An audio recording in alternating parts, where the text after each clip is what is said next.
नमस्कार सभी पेंशन धारकों का स्वागत करते हैं एक बार फिर से हमारे इस YouTube चैनल पर। दोस्तों इस वक्त की EPS 95 पेंशन धारकों के लिए बड़ी खबरें निकलकर सामने आई है। EPS 95 न्यूनतम पेंशन पर सरकार का बड़ा बयान सामने आ चुका है, जिस पर पेंशनर्स का ज्ञान भी देखने को मिला। तो आखिरकार EPS 95 न्यूनतम पेंशन को लेकर सरकार ने क्या बयान जारी किया है और पेंशन भोगियों ने इसके बारे में क्या ज्ञान दिया है, इसके बारे में भी दोस्तों आज की इस वीडियो के अंदर संपूर्ण रूप से जानकारी आप सभी को दी जाएगी।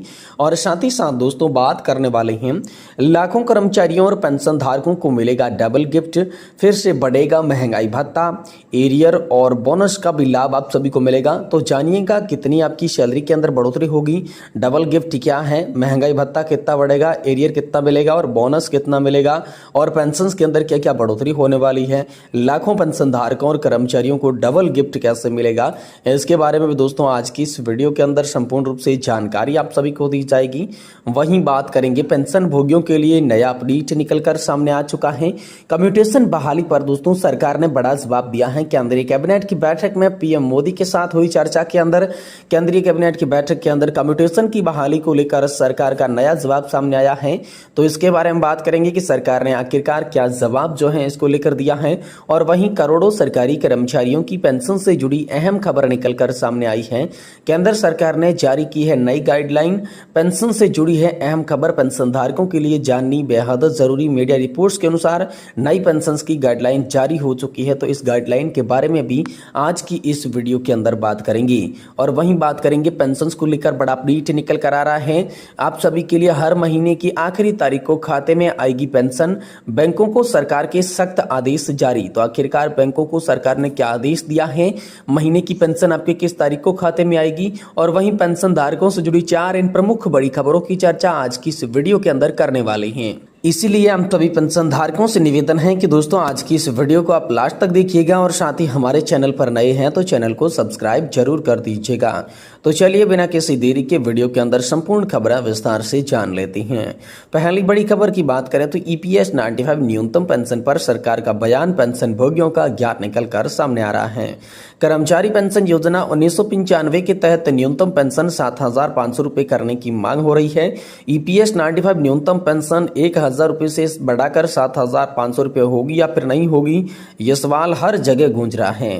पेंशन भोगी रामकृष्ण पिल्लई का कहना है कि जैसे श्रम मंत्री के बयान से पता चला सरकार कोई नीति बनाने पर समय लगेगा। जी हां दोस्तों, इस बीच सरकार को न्यूनतम पेंशन प्राप्तकर्ताओं के लिए कुछ अंतरिम राहत की घोषणा करनी चाहिए। इस पोस्ट पर जवाब देते हुए रमेश गौतम ने कहा कि इसका कारण यही है कि उस समय तक महाराष्ट्र और झारखंड के चुनाव खत्म हो जाएंगे।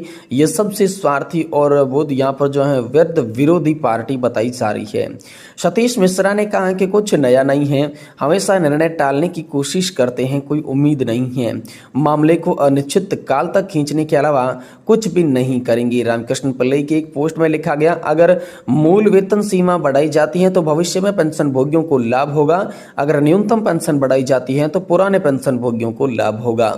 वहीं दोस्तों गिरिजा विजय कुमार का कहना है, सर ये एक सच्चाई है, इसमें हमारी पेंशन समस्या का कोई भी असर नहीं पड़ेगा। अगर कोई भी पार्टी सत्ता में आती है उन्हें आम आदमी की समस्याओं का बिल्कुल भी परवाह नहीं होती है। वे राजनीतिक संबद्धता को इतर अधिकार कमाना चाहते हैं और अपनी संपत्ति बढ़ाना चाहते हैं। सबसे बड़ी बात यह है कि अगर वे 5 साल पूरे कर लेते हैं तो उन्हें पेंशन मिलेगी और बाकी खर्च सरकार उठाएगी। इससे ज्यादा उन्हें क्या चाहिए, जबकि लाखों लोग कम से कम एक वक्त के खाने के लिए परेशान हैं। यही हमारी राजनीतिक व्यवस्था है जो कि देश का दुर्भाग्य है। ये तमाम जो पेंशन धारक है वो कमेंट्स के माध्यम से अपना ज्ञान जो है EPS 95 पेंशन बता रहे हैं। वहीं दोस्तों अगली बड़ी खबर की बात करें तो लाखों कर्मचारियों को मिलेगा डबल गिफ्ट, फिर से बढ़ेगा महंगाई भत्ता, एरियर मिलेगा आप सभी को और बोनस का भी लाभ देखने को मिलेगा। तो जानिए कितनी पेंशन और कितनी सैलरी बढ़ेगी, कैसे एरियर, बोनस और महंगाई भत्ता बढ़ने वाला है, इसके बारे में पूरी जानकारी को जानते हैं। देखिए लाखों सरकारी कर्मचारी और पेंशन धारकों के लिए अच्छी खबर है। दीपावली से पहले यहाँ पर जो है 2 तोहफे मिलने वाले हैं। खबर है कि सरकार जो है वो दिवाली से पहले कर्मचारी पेंशन धारकों के महंगाई भत्ते और महंगाई राहत में 3% की बढ़ोतरी कर सकती है। महंगाई भत्ते और महंगाई राहत में 3% की बढ़ोतरी कर सकती है। वहीं बोनस का भी लाभ दिया जाएगा। डीए और बोनस को लेकर वित्त विभाग ने तैयारियां शुरू कर दी है। संभावना जताई जा रही है कि दीपावली से पहले होने वाली कैबिनेट बैठक में इन दिनों यहाँ पर दोनों प्रस्तावों पर लाकर हरी झंडी दी जा सकती है, जिससे दोस्तों करीब 20 लाख कर्मचारी और 8 लाख पेंशनधारकों को लाभ होगा।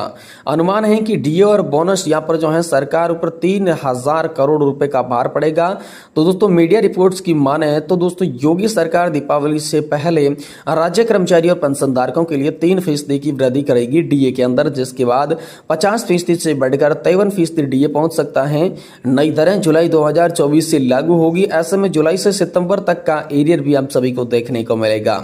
खबर तो यह भी है कि अक्टूबर की सैलरी नवंबर की बजाय दीपावली को देखते हुए अक्टूबर अंत तक भेजी जाएगी। वहीं दोस्तों दीपावली से पहले बोनस का भी लाभ मिलेगा। तो डीए के अलावा दीपावली से पहले राज्य कर्मचारियों को बोनस का भी लाभ मिलेगा। इससे लेकर वित्त विभाग ने पत्रावली तैयार कर ली है, जिसे जल्द ही सीएम योगी के पास भेजा जाएगा। यहां से मंजूरी के बाद राज्य सरकार इस संबंध में आदेश जारी कर सकती है। अनुमान है कि पिछले साल इस तरह कई बार कर्मचारियों की अधिकतम 7000 रुपए तक का बोनस दिया गया। इस बोनस का लाभ राज्य कर्मचारियों को, दैनिक वेतनभोगी और वर्क चार्ज के कर्मचारियों को मिलेगा। इससे दोस्तों 14.82 लाख कर्मचारी लाभान्वित होंगे और इसके लिए सरकार के खाते में करीब 1025 करोड़ रुपए से अधिक का व्यय करना पड़ेगा। वहीं वृद्धि भत्ते में भी 3 गुना की वृद्धि संभव है। डीए बोनस के अलावा पुलिस कर्मियों को 21 अक्टूबर को पुलिस स्मृति दिवस के मौके पर तोहफा मिलने की उम्मीद है। खबर है योगी सरकार पुलिस कर्मियों की वृद्धि भत्ते में 3 गुना वृद्धि कर सकती है। इससे पुलिस में नॉन गेजेट 3,30,000 कर्मचारियों को लाभ मिलेगा।